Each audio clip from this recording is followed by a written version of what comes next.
tal? Mucho gusto, mi nombre es Nicolás Patiño, estudiante de la Universidad UNAD. Estoy en el programa de gestión deportiva. Hoy vamos a hablar sobre un tema de la relación que hay entre deporte e identidad. Vamos a dar el concepto de identidad, el concepto de deporte, vamos a hablar de la relación que hay entre las dos y vamos a dar un texto sobre la monumentalización del 5-0 entre la selección Colombia y la selección Argentina. Voy a dar unos ejemplos de mi vida cotidiana, cómo empecé a forjar mi identidad en la parte del deporte. Vamos a ver el concepto de identidad. Es un conjunto de características propias de una persona o un grupo que permiten distinguirlos del resto. También es la conciencia que la persona tiene respecto de sí misma y que la convierte en algo distinto de los demás, aunque muchos de estos rasgos que forman la identidad son hereditarios o innatos. El entorno también ejerce una gran influencia en la conformación de dicho sujeto. Seguimos con la definición de deporte. La mayoría de las definiciones de deporte lo definen como actividad física, pero existen actividades de bajo o nulo ejercicio físico que son considerados como deporte por asociaciones como el Comité Olímpico. Ejemplos claros es el ajedrez, tiro deportivo, deportes electrónicos, por pensarse que la concentración y la habilidad mental es necesaria para destacar en ellas. Entonces el deporte lo podemos decir que es ejercido como juego, competición, cuya práctica supone un entrenamiento o una sujeción de normas. Seguimos con el tema de relación entre deporte e identidad. El deporte se volvió una de las más importantes expresiones del mundo moderno y que hasta el día de hoy se encuentra en el centro de las identidades nacionales. Viendo el frenesí con el que la gente alzaba banderas, portaba camisetas, celebraban victorias y lloraban derrotas durante unas justas deportivas, se convirtió en un fenómeno que tuvo un impacto profundo en la sociedad, tanto en lo colectivo como en lo individual, de las naciones y sus habitantes. Muchos son los casos en los que el deporte ha servido para unir a una nación en momentos de crisis. Para nuestro país fue el 5-0, 20 años de monumentalización. Tuvimos dos crónicas antes de esta gran hazaña sobre la selección argentina. La primera crónica fue el empate 4-4 en el debut de la selección Colombia en el Mundial de Chile en 1962. Enfrentábamos a la selección de Unión Soviética. Esto se logró instalar en la memoria deportiva de los colombianos porque la nula historia de victorias futbolísticas y deportivas en general, el carácter deprimido de la sociedad colombiana que ya era víctima de la violencia. Entonces cualquier noticia positiva era un respiro para nuestra sociedad.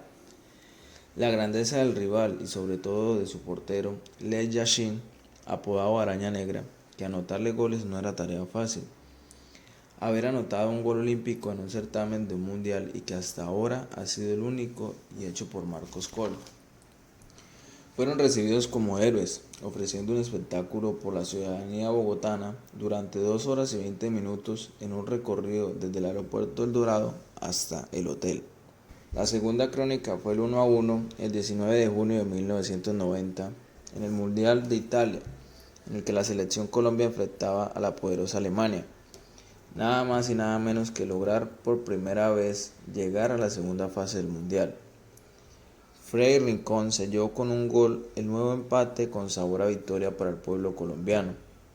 De nuevo la celebración generalizada y el júbilo nacional motivados por un empate se hicieron presentes. Colombia estaba de fiesta otra vez. No importaba mucho si los héroes deportivos de la nación empataban o perdían, había que recibirlos como lo que eran, héroes. Llegamos al mítico 5-0 de la selección Colombia sobre la selección argentina. El día 7 de septiembre de 1993, en cancha de Argentina, empezó a ser más que un partido de fútbol para convertirse en un símbolo de la nación. Se podía sentir la emoción en cada palabra de los diarios y la narración del partido. Cuando a William Vinasco se le ocurre decir que todas las autoridades deberían declarar el día cívico por tan grande hazaña, y así lo hicieron. Fue la mayor celebración de todos los tiempos para nuestro país en lo deportivo.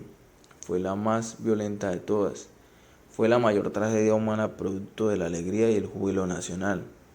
82 muertos y 725 heridos fue el producto de la maicena, el alcohol, los accidentes de tránsito, las riñas y la muerte. Para Argentina fue el desastre y la desconfianza, que tuvieron que llamar a gritos a su más legendario héroe, Diego Armando Maradona, ya que se encontraban en una parte de repechaje para clasificar al Mundial. Uno de los encabezados sobre este monumental 5-0 que me llamó la atención fue: la historia así se hace y se escribe todos los días. En relación a mi vida cotidiana con el deporte y que construí mi identidad, empezó desde los 8 años cuando mi madre decidió inscribirme en una escuela de fútbol. Desde ese momento mi gusto por el deporte creció más, especialmente con esta rama. Representé muchas veces en los intercolegiados a mi colegio. A la edad de los 13 años me empecé a inclinar sobre el tenis. Fueron 2 años en que logré representar en varios nacionales a mi departamento Casanare. El deporte se volvió mi identidad por completo, tanto para lo laboral como para mi formación. Y fue así como me convertí en formador deportivo, llegando a crear mi propio club de fútbol, y hasta el momento solo han sido experiencias muy buenas trabajar con estos niños de tan solo 5 años hasta los 10 años. Les dejo una frase para los que nos identificamos con el deporte. Si el deporte es tu pasión, entrégate en cuerpo y alma. Muchas gracias.